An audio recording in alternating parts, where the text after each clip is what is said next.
As opposed to other occasions when the ones being called hypocrites by Jesus are the scribes and Pharisees, this time they're the crowds.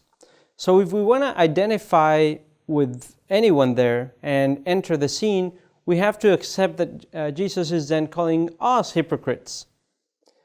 So why is he calling us hypocrites? He says, "You know how to interpret the appearance of the earth and the sky. Why do you not know how to interpret the present time?" We might think that he was only referring to that particular time in history when he was fulfilling the prophecies and working miracles. But we might also interpret it as referring to our present time and the time of our salvation, the fullness of time when the Son of God comes to save us. He is the main sign of that time. He is the sign of the time of our lives, the time of our salvation, and the time of our constant judgment. We should judge ourselves by our actions according to His words.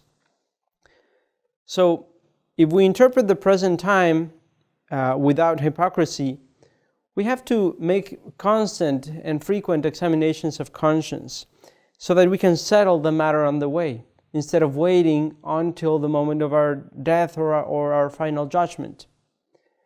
And then ask for forgiveness, following the advice of St. Paul in the first reading, with all humility and gentleness, with patience, bearing with one another through love.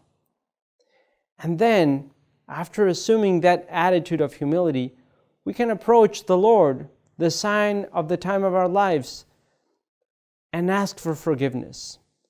And we know that the most practical way of doing that is approaching frequently the sacrament of reconciliation.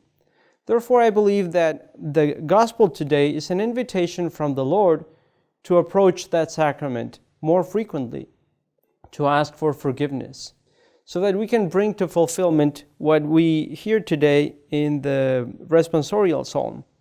Who can ascend the mountain of the Lord? Or who may stand in His holy place? He whose hands are sinless, whose heart is clean, who desires not what is vain, he shall receive the blessing from the Lord, a reward from God His Savior. And the reward is eternal happiness, the blessing that comes with the salvation given by Jesus.